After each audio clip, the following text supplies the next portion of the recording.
Ouça agora o oitavo capítulo do livro Palestras para Cristãos Professos, de Charles Finney. A tradução e edição são feitas pela equipe do canal. Ajude o canal com sua inscrição e like. Deus abençoe. Capítulo 8. Conformidade com o mundo. Não vos conformeis com este mundo. Romanos 12:2. Alguns dos que estão presentes hão de se lembrar que, há algum tempo, usei este texto ao pregar neste lugar, mas o objetivo do sermão desta noite é tão diferente que não é inadequado empregar o mesmo texto novamente. A seguir, apresento a ordem na qual pretendo discutir o assunto da conformidade com o mundo. Primeiro, mostrar o que não significa o mandamento do texto. Segundo, mostrar o que significa o mandamento. Não vos conformeis com este mundo. Terceiro, mencionar algumas das razões pelas quais esta exigência é feita a todos os que querem viver uma vida piedosa. Quarto, responder a algumas objeções feitas aos princípios estabelecidos. Primeiro, devo mostrar o que não significa a exigência. Não vos conformeis com este mundo.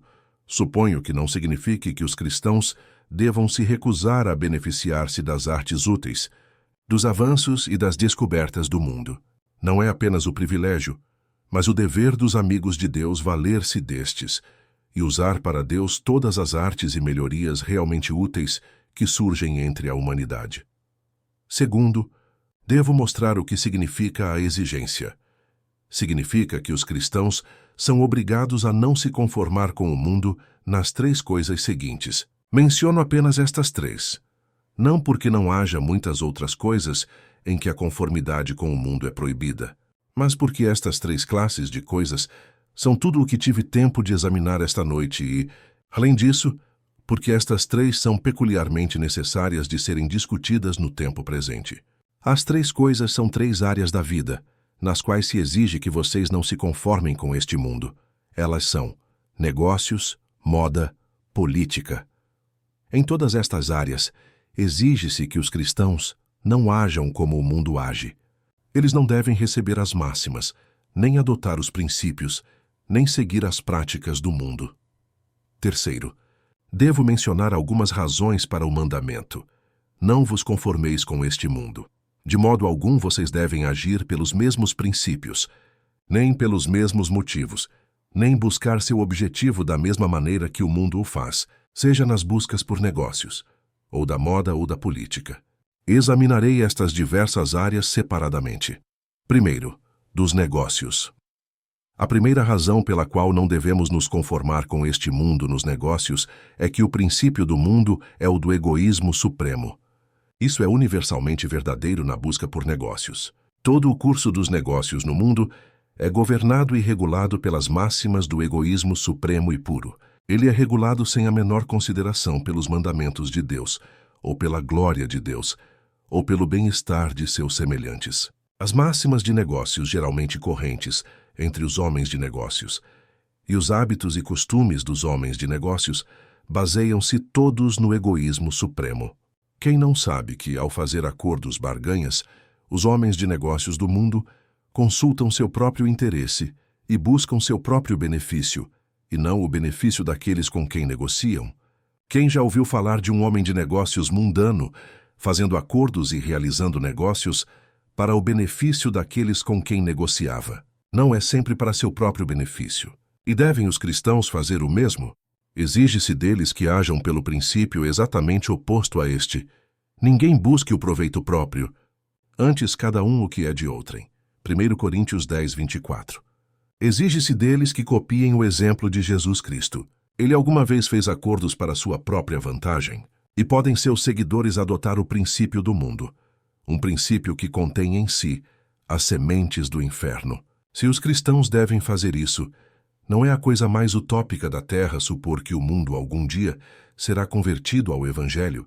Exige-se deles que não se conformem com o mundo, porque a conformidade com o mundo é totalmente inconsistente com o amor a Deus ou ao homem. O sistema todo reconhece apenas o amor próprio.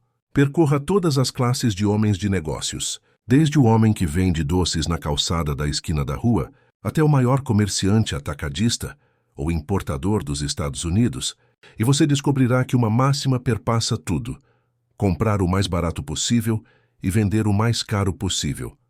Cuidar primeiro de si mesmo e fazer sempre.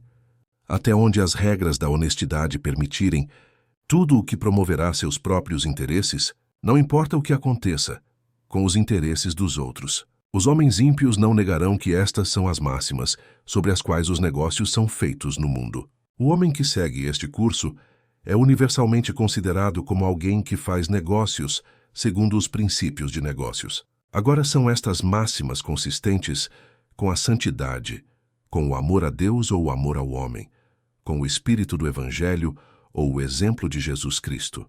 Pode um homem conformar-se ao mundo nestes princípios e ainda assim amar a Deus? Impossível. Não há duas coisas que possam ser mais diferentes. Então, de modo algum, os cristãos devem se conformar às máximas de negócios do mundo. Estas máximas e as regras pelas quais os negócios são feitos no mundo são diretamente opostas ao Evangelho de Jesus Cristo e ao Espírito que ele demonstrou, e às máximas que ele inculcou, e às regras que ele ordenou que todos os seus seguidores obedecessem, sob pena do inferno. Qual foi o Espírito que Jesus Cristo exemplificou na terra? Foi o espírito de abnegação, de benevolência, de sacrificar a si mesmo para fazer o bem aos outros. Ele demonstrou o mesmo espírito que Deus demonstra, que desfruta de sua infinita felicidade em sair de si mesmo para satisfazer seu coração benevolente, fazendo o bem aos outros. Esta é a religião do Evangelho: ser como Deus, não apenas fazendo o bem, mas desfrutando disso, alegremente saindo de si mesmo para fazer o bem. Esta é a máxima do Evangelho. Mais bem-aventurado é dar do que receber. E ainda, não atente cada um para o que é propriamente seu, mas cada qual também para o que é dos outros. O que diz o homem de negócios do mundo? Cuide primeiro de si mesmo. Essas mesmas máximas foram criadas por homens que não conheciam nem se importavam mais com o Evangelho do que os pagãos. Porque os cristãos deveriam se conformar a tais máximas como estas. Conformar-se ao mundo na condução dos negócios é uma contradição flagrante dos compromissos que os cristãos assumem quando entram na igreja. Qual é o compromisso que você assume quando entra na igreja? Não é o de renunciar ao mundo e viver para Deus, e ser movido pelo Espírito de Jesus Cristo, e possuir supremo amor a Deus, e renunciar a si mesmo, e entregar-se para glorificar a Deus e fazer o bem aos homens? Você professa não amar o mundo, suas honras ou suas riquezas. Ao redor da mesa da comunhão, com sua mão sobre o corpo partido de seu Salvador, você declara que esses são seus princípios e se compromete a viver por essas máximas. E então, o que você faz? Vai embora e segue máximas e regras criadas por homens, cujo princípio declarado é o amor ao mundo e cujo objetivo declarado é obter o mundo. É este o seu caminho? Então, a menos que você se arrependa, deixe-me dizer-lhe: você será condenado. Não é mais certo que qualquer infiel, ou qualquer miserável devasso, irá para o inferno, do que é certo que todos os cristãos professos que se conformam ao mundo irão para lá. Eles têm dupla culpa. Eles juraram diante de Deus seguir um curso diferente, e quando seguem os princípios de negócios do mundo, mostram que são miseráveis perjuros. A conformidade com o mundo é uma contradição tão manifesta dos princípios do Evangelho que os pecadores, quando a veem, não entendem e não podem entender a partir dela a verdadeira natureza e o objetivo do próprio Evangelho. Como podem eles entender que o objetivo do Evangelho é elevar os homens acima do amor ao mundo e acima da influência do mundo, e colocá-los em um terreno mais elevado, para viverem por princípios totalmente diferentes? Quando veem cristãos professos agindo pelos mesmos princípios que os outros homens, como podem eles entender os verdadeiros princípios do Evangelho, ou saber o que significa ter a mente nas coisas do céu, abnegação, benevolência e assim por diante? É este espírito de conformidade com o mundo que já corroeu o amor de Deus de dentro da igreja. Mostre-me um jovem convertido, enquanto seu coração está aquecido, e o amor de Deus transborda de seus lábios. O que ele se importa com o mundo? Chame sua atenção para ele, o mundo. Aponte-lhe suas riquezas, seus prazeres ou suas honras, e tente engajá-lo em sua busca, e ele detesta o pensamento. Mas deixe-o agora entrar nos negócios, e fazer negócios pelos princípios do mundo por um ano, e você não mais encontrará o amor de Deus brilhando em seu coração. E sua religião se tornou a religião da consciência, seca, escassa, sem influência, qualquer coisa. Mas o amor brilhante de Deus, movendo-o a atos de benevolência. Eu apelo a todo homem nesta casa, e se minha voz fosse alta o suficiente, eu apelaria a todo cristão professo nesta cidade, perguntando se não é assim. E se alguém disser, não, não é assim, eu consideraria isso como prova de que ele nunca soube o que era sentir o fervor do primeiro amor de um convertido. Esta conformidade com o mundo nos negócios é uma das maiores pedras de tropeço no caminho da conversão dos pecadores. O que pensam os homens ímpios quando veem cristãos professos, com tais profissões em seus lábios e fingindo acreditar no que a Bíblia ensina, e ainda assim correndo atrás do mundo, tão avidamente quanto qualquer um, fechando os melhores negócios e negociando tão duramente quanto o mais mundano. O que eles pensam? Eu posso lhes dizer o que dizem. Eles dizem, eu não vejo diferença, esses cristãos fazem exatamente como o resto de nós.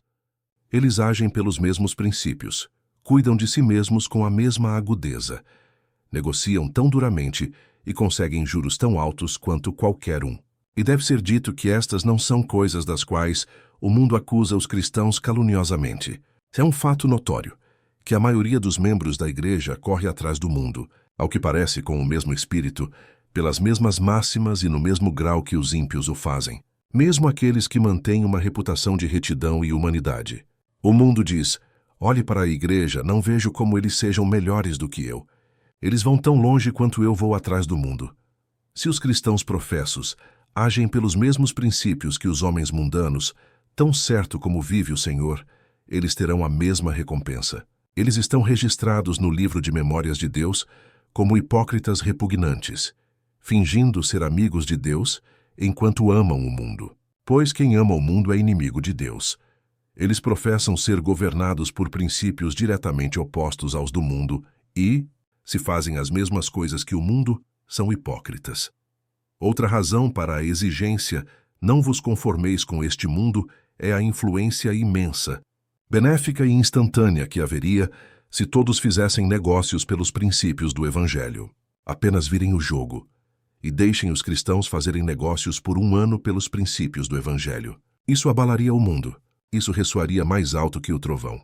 Deixem os ímpios verem os cristãos professos em cada negociação, consultando o bem da pessoa com quem estão negociando, buscando não sua própria riqueza, mas cada um a riqueza do outro, vivendo acima do mundo, não dando valor ao mundo, além da medida em que ele possa ser um meio de glorificar a Deus. Qual vocês acham que seria o efeito? Que efeito isso teve em Jerusalém, quando todo o corpo de cristãos abandonou seus negócios e saiu em massa para buscar a salvação do mundo? Eram apenas alguns pescadores ignorantes e algumas mulheres humildes, mas eles viraram o mundo de cabeça para baixo.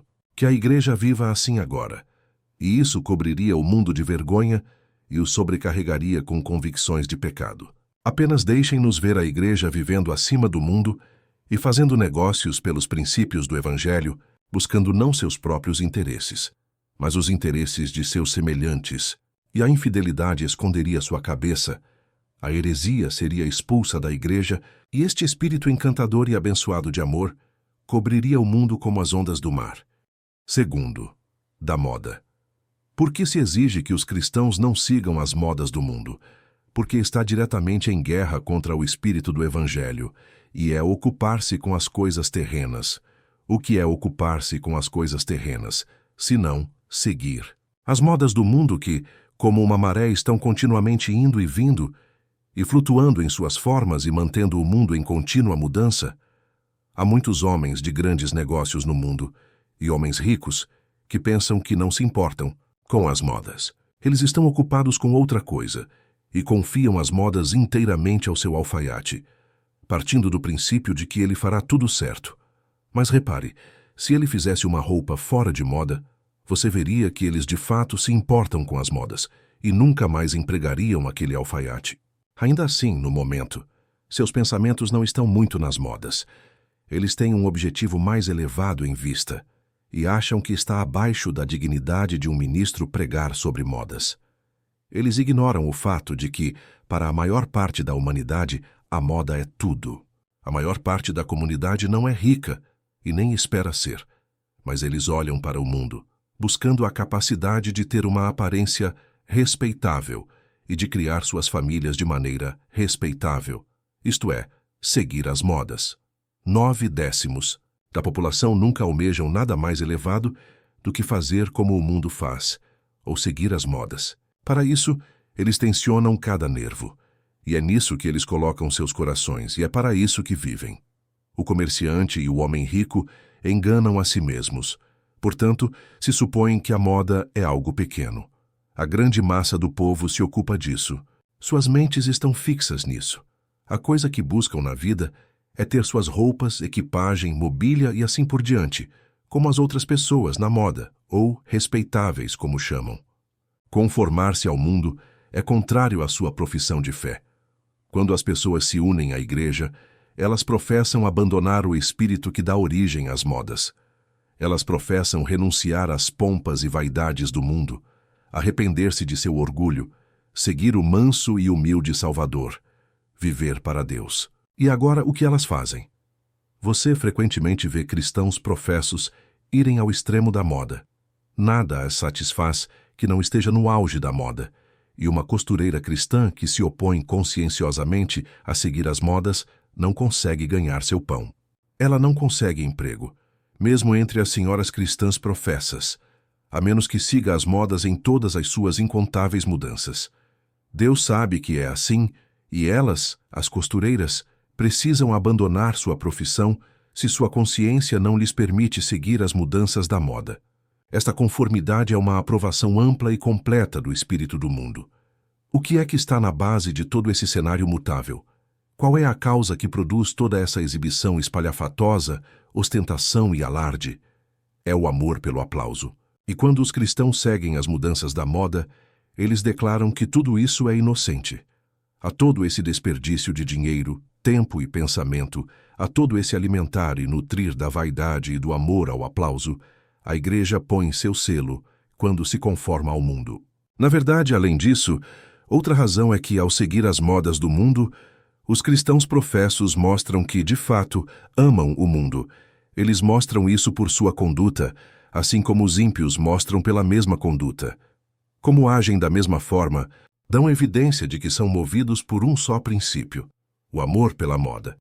Quando os cristãos professos fazem isso, eles mostram muito claramente que amam o louvor dos homens. É evidente que amam a admiração e a bajulação, assim como os pecadores amam. Não é isto inconsistente com o princípio cristão, ir direto para as próprias coisas que são estabelecidas pelo orgulho, pela moda e pela cobiça dos ímpios? Ao se conformar com o mundo na moda, você mostra que não se considera responsável perante Deus pela maneira como gasta o dinheiro. Você praticamente nega sua mordomia sobre o dinheiro que está em sua posse. Ao gastar dinheiro para satisfazer sua própria vaidade e cobiça, você retira o fio cortante daquela verdade que deveria partir ao meio aquele pecador que está vivendo para si mesmo. É praticamente negar que a terra é do Senhor, com o gado sobre 1000 colinas, e que tudo deve ser empregado para sua glória. Você mostra que a reputação é seu ídolo. Quando o clamor chega aos seus ouvidos de todos os ventos, dos ignorantes, e perdidos de todas as nações, passem para cá e ajudem-nos, passem para cá e ajudem-nos, e toda semana traz algum chamado para enviar o Evangelho, enviar folhetos, bíblias e missionários para aqueles que estão perecendo por falta de conhecimento. Se você escolhe gastar dinheiro seguindo as modas, é a demonstração de que a reputação é seu ídolo. Suponha agora, para fins de argumentação, que não seja proibido na palavra de Deus seguir as modas, e que os cristãos professos, se quiserem, possam inocentemente seguir as modas. Eu nego que seja inocente, mas suponha que fosse. O fato de que eles de fato a seguem quando há tantos chamados por dinheiro, tempo, pensamento e trabalho para salvar almas, não prova conclusivamente que eles não amam a Deus nem as almas dos homens. Tome o caso de uma mulher cujo marido está na escravidão.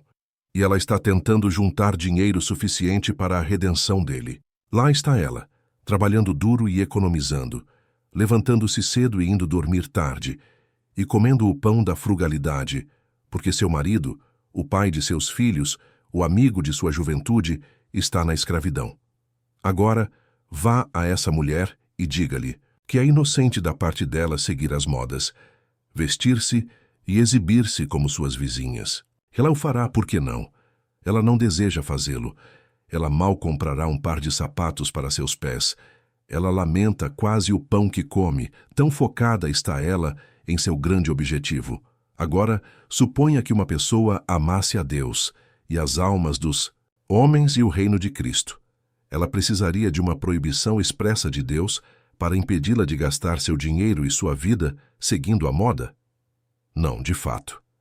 Ela precisaria, na verdade, de uma ordem positiva para pegar o que fosse necessário para seu próprio conforto e sustento de sua própria vida.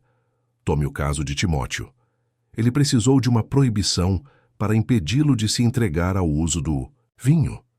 Longe disso, ele era tão cauteloso que foi necessária uma ordem expressa de Deus para fazê-lo beber um pouco como remédio. Embora estivesse doente, ele não o beberia até que tivesse a palavra de Deus para isso. Ele via os males do vinho tão claramente. Agora, mostre-me um homem ou uma mulher, não me importo quais sejam suas profissões de fé, que segue as modas do mundo, e eu lhe mostrarei de que espírito eles são. Suponha que um homem que tivesse sido intemperante e estivesse reformado, fosse e se cercasse de vinho, conhaque e toda bebida sedutora, mantendo o provocador do apetite sempre diante de seus olhos, e de tempos em tempos provando um pouquinho. Ele não tenta a si mesmo? Agora veja aquela mulher que foi criada no espírito do orgulho e da ostentação e que foi reformada e professou abandonar tudo isso. Deixe-a manter esses atávios e continuar a seguir as modas, e o orgulho a arrastará de volta tão certo quanto ela vive. Ela tenta a si mesma ao pecado e à tolice. Você está tentando o mundo. Você está levando o mundo a uma busca mais feroz e acalorada por essas coisas, as próprias coisas que o mundo ama e sobre as quais ele certamente tem escrúpulos se são corretas.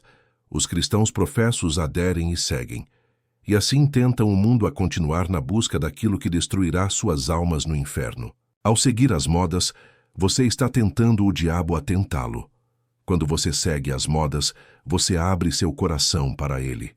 Você o mantém para ele, vazio, varrido e adornado. Toda mulher que se permite seguir as modas pode ter certeza. Ela está ajudando Satanás a tentá-la ao orgulho e ao pecado. Você coloca uma grande pedra de tropeço diante da maior parte da humanidade. Existem algumas pessoas que buscam objetivos maiores que a moda. Elas estão engajadas na corrida pelo poder político, ou estão ansiosas por distinção literária, ou estão lutando por riqueza. E elas não sabem que seus corações estão postos na moda de forma alguma. Elas estão seguindo o egoísmo em maior escala. Mas a grande massa da comunidade é influenciada principalmente por essas modas flutuantes. Para esta classe de pessoas, é uma grande e dolorosa pedra de tropeço quando veem cristãos professos tão prontos e ansiosos para seguir as mudanças da moda quanto elas mesmas. Elas veem e dizem: o que significa a profissão de fé deles se seguem as modas tanto quanto qualquer um? Ou, certamente é certo seguir as modas, pois veja, os cristãos professos o fazem tanto quanto nós. Outra razão pela qual se exige que os cristãos professos não se conformem com o mundo na moda é a grande influência que o desprezo deles pela moda teria sobre o mundo. Se os cristãos professos demonstrassem seu desprezo por essas coisas e não fingissem segui-las ou considerá-las, como isso envergonharia o mundo e convenceria o mundo de que eles estavam vivendo por outro objetivo, por Deus e pela eternidade. Como seria irresistível? Que testemunho esmagador a favor de nossa religião! Até mesmo a renúncia aparente ao mundo por muitas ordens de monges, sem dúvida fez mais do que qualquer outra coisa para abater a oposição à sua religião e dar-lhe aceitação e influência no mundo. Agora suponha que tudo isso fosse sincero e genuíno, e associado a tudo o que é coerente e amável no caráter cristão, e a tudo o que é zeloso e ousado nos trabalhos pela conversão do mundo do pecado para a santidade. Que influência teria? Que trovões derramaria nos ouvidos do mundo para despertá-los a seguir a Deus? Terceiro, a política. Mostrarei por que se exige que os cristãos professos não se conformem com o mundo na política. Porque a política do mundo é perfeitamente desonesta. Quem não sabe disso?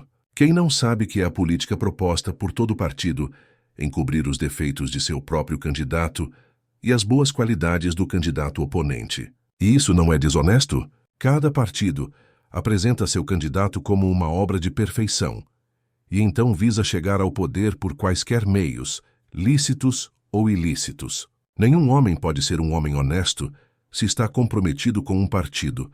Para acompanhá-lo, façam eles o que fizerem. E pode um cristão fazer isso e manter uma consciência livre de ofensas? Conformar-se ao mundo na política é tentar a Deus. Ao se alinharem com o mundo na política, os cristãos são culpados de estabelecer governantes sobre si, por seu próprio voto, que não temem nem amam a Deus, e que desafiam a lei de Deus, quebram o sábado, jogam, cometem adultério, participam de duelos, praguejam profanamente e deixam as leis por executar conforme seu prazer, e que não se importam com o bem ou o mal de seu país, contanto que possam manter seus cargos. Eu digo que os cristãos fazem isso, pois é claro que, onde os partidos estão divididos, como estão neste país, há cristãos suficientes para pender a balança em qualquer eleição. Agora, que os cristãos assumam a posição de que não votarão em um homem desonesto, ou um quebrador do sábado, ou jogador ou devasso, ou duelista, para qualquer cargo, e nenhum partido poderia jamais nomear tal figura com qualquer esperança de sucesso. Mas no sistema atual, onde os homens deixam as leis por executar e dão total liberdade a turbas, ou linchamentos, ou roubo de correspondência, ou qualquer outra coisa, contanto que possam eleger seu próprio candidato que lhes dará os cargos, qualquer homem que faz isso é um homem desonesto, seja ele cristão professo ou não. E pode um cristão fazer isso e ser irrepreensível? Ao se envolverem com o mundo na política, os cristãos entristecem o Espírito de Deus. Pergunte a qualquer político cristão se ele alguma vez levou o Espírito de Deus consigo para uma campanha política. Nunca. De modo algum eu gostaria de ser entendido como se estivesse dizendo que os cristãos devam se recusar a votar e a exercer sua influência legítima nos assuntos públicos. Mas eles não deveriam seguir um partido. Ao seguir o curso atual da política, você está contribuindo com sua ajuda para minar todo o governo e ordem no país. Quem não sabe que esta grande nação agora balança e cambaleia porque as leis são quebradas e pisoteadas, e o poder executivo se recusa ou não ousa agir, ou o magistrado não deseja reprimir a desordem, ou ele temporiza e deixa o diabo governar. E assim é em todas as partes do país, e em todos os partidos. E pode um cristão ser coerente com sua profissão de fé e votar para que tais homens assumam cargos? Vocês colocam uma pedra de tropeço no caminho dos pecadores.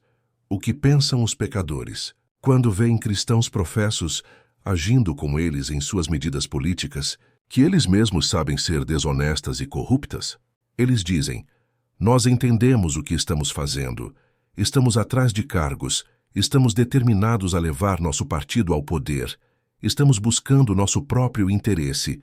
Mas esses cristãos professam viver para outro fim, um fim mais elevado, e ainda assim, aqui vêm eles e se juntam a nós, tão ávidos pelos pães e peixes quanto o resto de nós. Que pedra de tropeço maior eles podem ter? Vocês provam aos ímpios que os cristãos professos são movidos pelo mesmo espírito que eles. Quem pode se admirar de que o mundo esteja incrédulo quanto à realidade da religião? Se eles não examinam por si mesmos as Escrituras e lá aprendem o que é a religião, se são governados pelas regras da evidência a partir do que veem nas vidas dos cristãos professos, eles devem ser incrédulos. Eles devem inferir até onde essa evidência vai que os próprios professos de religião não acreditam nela. É um fato. Eu mesmo duvido que a grande massa de professos acredite na Bíblia. Eles mostram até onde sua evidência pode ir que não há mudança de coração. O que é isso? É ir à mesa da comunhão uma vez por mês, ou a cada 2 meses e às vezes à reunião de oração? Isso é uma mudança de coração. Quando eles são tão ávidos na corrida por cargos quanto quaisquer outros, o mundo teria que ser tolo para acreditar em uma mudança de coração com base em tal evidência. Os cristãos deveriam cessar a conformidade com o mundo na política, pela influência que tal curso teria sobre o mundo. Suponha que os cristãos agissem de forma perfeitamente conscienciosa e coerente neste assunto, e dissessem: não votaremos em nenhum homem para um cargo, a menos que ele tema a Deus e governe o povo com justiça. Os homens ímpios não apresentariam como candidatos homens que eles mesmos desafiam as leis. Não. NT. O texto original inclui Nomenste 23, o que parece ser uma nota de rodapé perdida, ou erro de impressão. Não. É a tradução mais provável da intenção. Todo candidato seria obrigado a mostrar que estava preparado para agir por motivos mais elevados, e que se dedicaria a tornar o país próspero, promover a virtude, reprimir o vício, a opressão e a desordem, e a fazer tudo o que pudesse para tornar o povo feliz e santo. Isso envergonharia os políticos desonestos, mostrar que o amor a Deus e ao homem é o motivo que os cristãos têm em vista, e uma influência abençoada se espalharia sobre o país como uma onda. E quarto, devo responder a algumas objeções que são feitas contra os princípios aqui apresentados, com relação aos negócios. Objeção.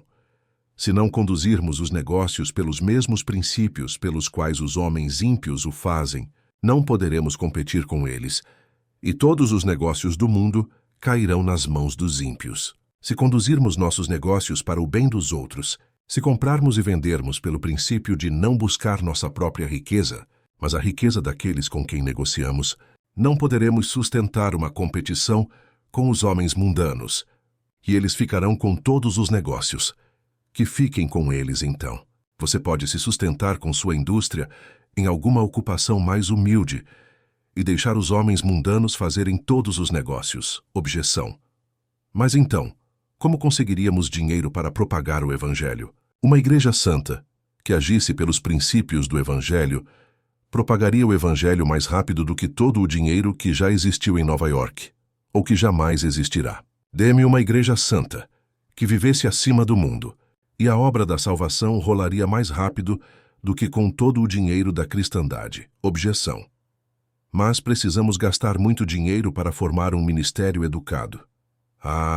Se tivéssemos um ministério santo, seria muito mais importante do que um ministério educado. Se o ministério fosse santo o suficiente, eles conseguiriam fazer a obra sem tanta educação.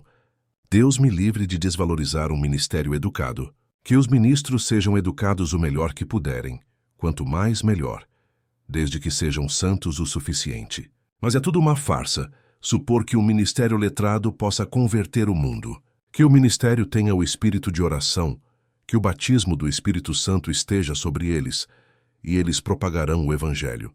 Apenas deixem os cristãos viverem como deveriam, e a igreja abalaria o mundo. Se os Christians em Nova York fizessem isso, a notícia logo encheria cada navio que deixasse o porto, e levaria a novidade em cada vento, até que a terra estivesse cheia de agitação e investigação, que as conversões se multiplicariam como as gotas do orvalho da manhã. Suponha que vocês abandonassem seus negócios e se dedicassem inteiramente à obra de expandir o Evangelho. A igreja uma vez fez isso, e vocês sabem o que se seguiu. Quando aquele pequeno grupo em Jerusalém abandonou seus negócios e gastou seu tempo na obra de Deus, a salvação se espalhou como uma onda. E eu acredito que, se toda a igreja cristã se voltasse de imediato para converter o mundo, isso seria feito em muito pouco tempo. E, além disso, o fato é que não seria exigido que vocês abandonassem seus negócios. Se os cristãos fizessem negócios no espírito do Evangelho, eles logo monopolizariam os negócios do mundo. Apenas deixem o mundo ver que, se procurarem um cristão para fazer negócios, ele não apenas negociará honestamente, mas benevolentemente, que ele realmente consultará o interesse da pessoa com quem negocia, como se fosse seu próprio interesse. E quem negociaria com qualquer outra pessoa? Que comerciante iria procurar um homem ímpio para negociar, sabendo que ele tentaria levar vantagem sobre ele e enganá-lo? enquanto soubesse que havia comerciantes cristãos com quem negociar, que consultariam seus interesses tanto quanto consultam os seus próprios. De fato, é um fato conhecido que existem agora comerciantes cristãos nesta cidade que regulam os preços dos artigos com os quais negociam. Comerciantes vêm do interior e pesquisam para ver como podem comprar mercadorias, e procuram esses homens para saber exatamente quanto os artigos valem a um preço justo. E se governam de acordo com a vantagem, então, está toda de um lado. A igreja pode fazer com que seja do interesse dos ímpios fazer negócios por princípios corretos. A igreja pode regular os negócios do mundo. E ai deles se não o fizerem. Com relação à moda, objeção. É melhor para os cristãos serem singulares, diferentes. Certamente, os cristãos são obrigados a ser singulares. Eles são chamados para ser um povo peculiar, isto é, um povo singular, essencialmente diferente do resto da humanidade. Sustentar que não devemos ser singulares é o mesmo que sustentar que devemos nos conformar ao mundo. Não seja singular, isto é, seja como o mundo. Em outras palavras, conformai-vos com o mundo. Isso é o oposto direto do mandamento no texto, mas a questão agora diz respeito à moda, no vestir, na equipagem e assim por diante. E aqui confessarei que eu mesmo estava anteriormente em erro. Eu acreditava e ensinava que a melhor maneira de os cristãos agirem era vestir-se de modo a não serem notados, seguir as modas e mudanças para não parecerem singulares, e que ninguém seria levado a pensar que eles eram diferentes dos outros nesses detalhes. Mas eu vi meu erro, e agora me admiro muito de minha cegueira anterior.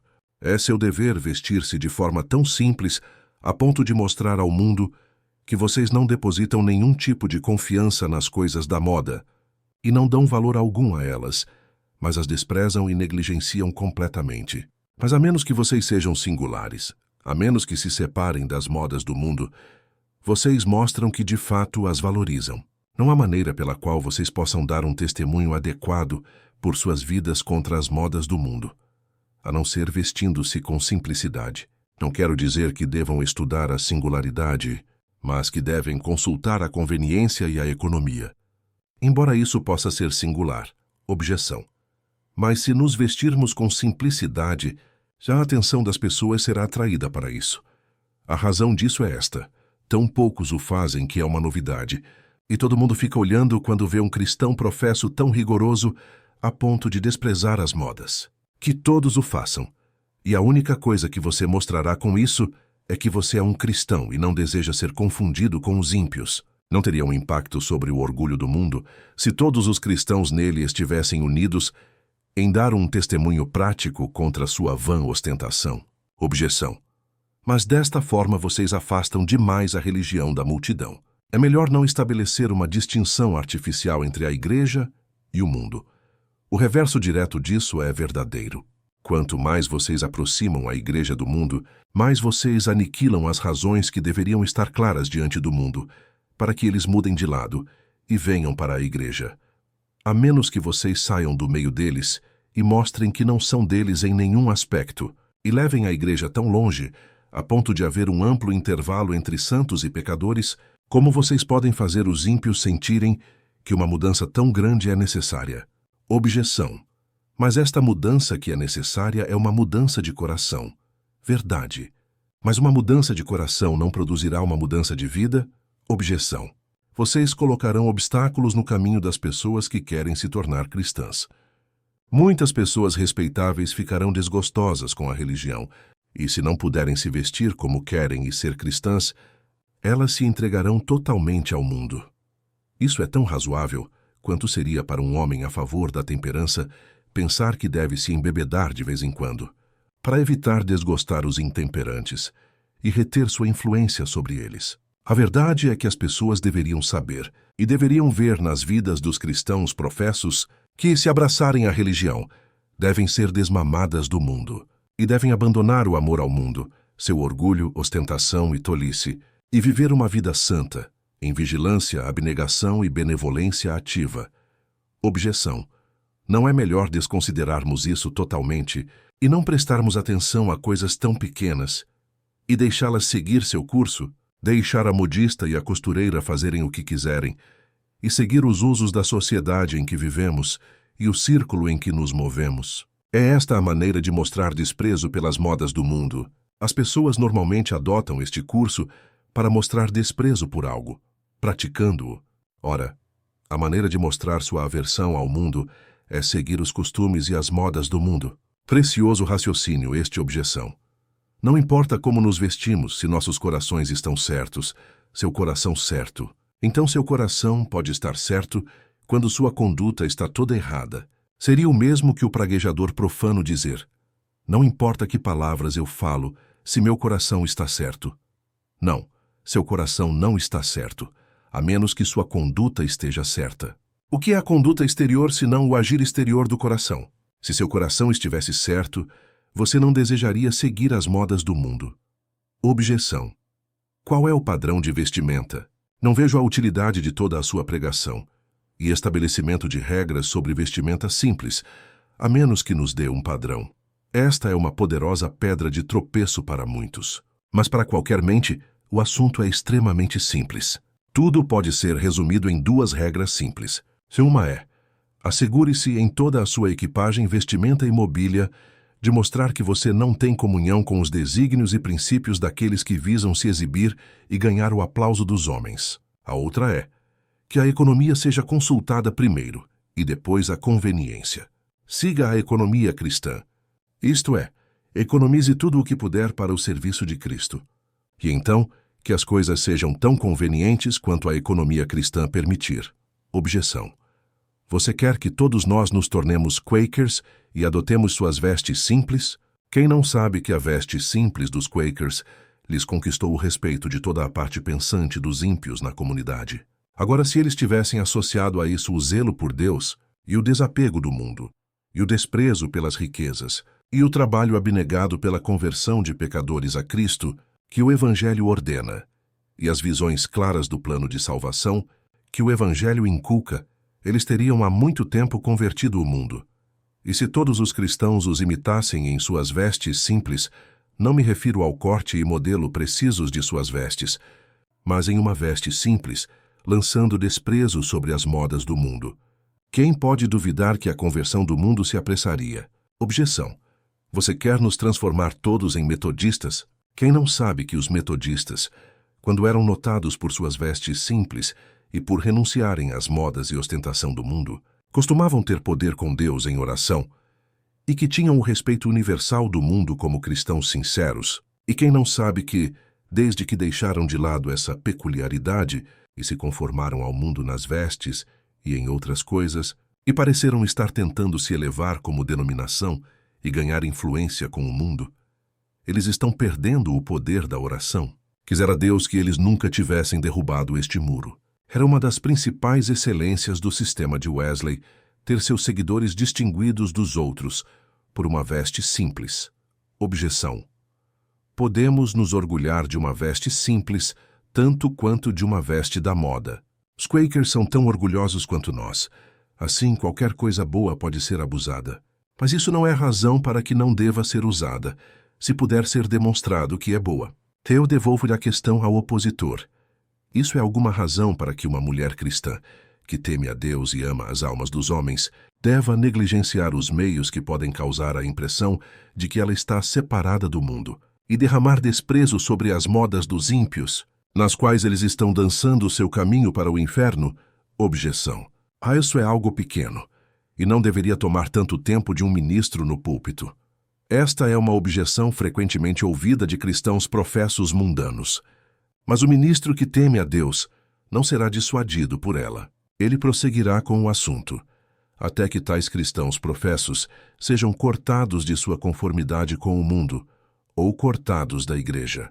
Não é meramente a veste como veste, mas é a conformidade com o mundo na veste e na moda, que é a grande pedra de tropeço no caminho dos pecadores. Como pode o mundo ser convertido, enquanto os cristãos professos estão conformados com o mundo? Que bem fará dar dinheiro para enviar o evangelho aos pagãos quando os cristãos vivem assim em casa? Bem poderiam os pagãos perguntar. Que proveito haverá em nos tornarmos cristãos quando aqueles que são cristãos estão correndo atrás do mundo com toda a pressa acalorada dos ímpios? A grande coisa necessária para a igreja é romper com a conformidade com o mundo, e então eles terão poder com Deus em oração, e o Espírito Santo descerá e abençoará seus esforços, e o mundo será convertido. Objeção. Mas se nos vestirmos assim, seremos chamados de fanáticos. Seja lá como os ímpios os chamarem, fanáticos, metodistas ou qualquer outra coisa, vocês serão conhecidos como cristãos, e nas consciências secretas dos homens serão reconhecidos como tais. Não está no poder dos incrédulos derramar desprezo sobre uma igreja santa, que está separada do mundo. Como foi com os primeiros cristãos? Eles viviam separados do mundo, e isso causou tal impressão que até mesmo escritores infiéis dizem deles: estes homens conquistam os corações da massa do povo, porque se entregam a obras de caridade e derramam desprezo sobre o mundo. Podem ter certeza, se os cristãos vivessem assim agora, o último esforço do inferno logo se esgotaria em vão para derrotar a propagação do Evangelho. Onda após onda, fluiria para o exterior, até que os topos das montanhas mais altas estivessem cobertos com as águas da vida. Com relação à política, objeção. Desta forma, agindo por esses princípios e recusando-nos a unir-nos ao mundo na política, não poderíamos ter influência no governo e nos assuntos nacionais. Eu respondo: primeiro, já é assim agora. Os cristãos como tais não têm influência. Não há um princípio cristão adotado por ser cristão, ou por estar de acordo com a lei de Deus. Eu respondo. Segundo, se não há outra maneira de os cristãos terem influência no governo, a não ser conformando-se ao mundo em seus princípios e partidos habituais, então deixem os ímpios tomarem o governo e administrá-lo à sua própria maneira. E vão vocês servir a Deus? Eu respondo. Terceiro, tal resultado não se seguirá. O reverso direto disso seria o fato. Apenas deixem que se saiba que os cidadãos cristãos, em hipótese alguma, ajudarão homens maus a chegarem a um cargo. Apenas deixem que se saiba que a igreja apoiará somente homens que visam o bem público, e ambos os partidos certamente apresentarão tais homens. E desta forma, a igreja poderia legitimamente exercer influência, compelindo todos os partidos a apresentarem apenas homens que sejam dignos do apoio de um homem honesto. Objeção. Desta forma, a igreja e o mundo ficarão postos um contra o outro. O mundo é egoísta demais para isso. Você não pode criar partidos assim. Tal linha nunca pode ser uma divisão permanente. Por um ano, os ímpios poderiam se unir contra a igreja e deixar os cristãos em uma pequena minoria. Mas, no final, os outros formariam dois partidos, cada um cortejando os votos dos cristãos, oferecendo candidatos tais que os cristãos possam conscienciosamente votar neles. Observações. Observação 1. Pela não conformidade com o mundo, vocês podem economizar muito dinheiro para fazer o bem. Em um ano, um fundo maior poderia ser economizado pela igreja do que jamais foi levantado para a propagação do Evangelho. Observação 2. Pela não conformidade com o mundo, muito tempo pode ser economizado para fazer o bem, tempo que agora é consumido e desperdiçado em seguir as modas, obedecer às máximas e juntar-se às buscas do mundo. Observação 3. Ao mesmo tempo, os cristãos, desta forma, preservariam sua paz de consciência, desfrutariam de comunhão com Deus, teriam o espírito de oração e possuiriam utilidade muito maior. Não é hora de algo ser feito. Não é hora de alguma igreja desbravar um caminho que não seja conformado ao mundo, mas que seja segundo o exemplo e o Espírito de Cristo. Vocês professam que querem que os pecadores se convertam. Mas de que adianta se eles afundam de volta imediatamente na conformidade com o mundo? Irmãos, confesso, estou cheio de dor em vista da conduta da igreja. Onde estão os resultados adequados dos gloriosos avivamentos que tivemos? Eu acredito que eles foram avivamentos genuínos de religião e derramamentos do Espírito Santo, os quais a igreja desfrutou nos últimos 10 anos. Eu acredito que os convertidos dos últimos 10 anos estão entre os melhores cristãos do país. Ainda assim, apesar de tudo, a grande maioria deles é uma desgraça para a religião.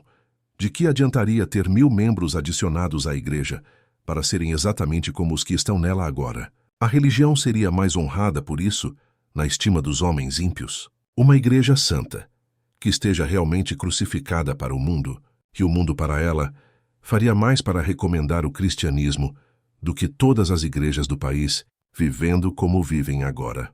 Oh, se eu tivesse força física para percorrer as igrejas novamente, em vez de pregar para converter pecadores, eu pregaria para elevar as igrejas ao padrão do evangelho de uma vida santa. De que adianta converter pecadores e torná-los cristãos como estes?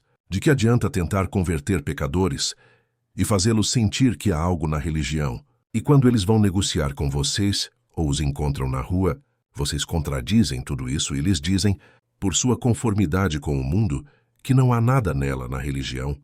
Onde devo eu olhar? Onde o Senhor olhará? Por uma igreja como a primeira igreja que sairá do mundo, se separará e se entregará para servir a Deus. Oh, se esta igreja fizesse isso! Mas é de pouca utilidade fazer cristãos se eles não são melhores. Não me entendam mal, como se eu estivesse dizendo que os convertidos em nossos avivamentos são falsos. Mas eles vivem de modo a serem uma desgraça para a religião. Eles são tão levados a tropeçar pelos professos cristãos antigos que muitos deles causam mais mal do que bem. Quanto mais há deles, mais ocasião a infidelidade parece encontrar para suas zombarias e escárnios. Agora, vocês acreditam que Deus lhes ordena a não se conformarem com o mundo? Vocês acreditam nisso? Que ousam obedecer. Deixem as pessoas dizerem o que quiserem sobre vocês. Ousam agora se separar do mundo, e nunca mais serem controlados por suas máximas, e nunca mais copiarem suas práticas, e nunca mais serem levados de um lado para outro por suas modas. Eu conheço um homem que vive assim. Eu poderia mencionar seu nome. Ele não dá atenção aos costumes do mundo a esse respeito. E qual é o resultado? Onde quer que esse homem vá, ele deixa para trás a impressão de que é um cristão. Oh, se uma igreja fizesse isso, e se engajasse nisso com toda a energia com que os homens do mundo se engajam em seus negócios, eles virariam o mundo de cabeça para baixo. Vocês farão isso? Romperão com o mundo agora. E entrarão em aliança com Deus, e declararão que ousarão ser singulares o suficiente para se separarem do mundo. E a partir deste momento, firmarão seus rostos como uma pederneira para obedecer a Deus. Deixe o mundo dizer o que quiser. Ousam fazê-lo? Vocês o farão.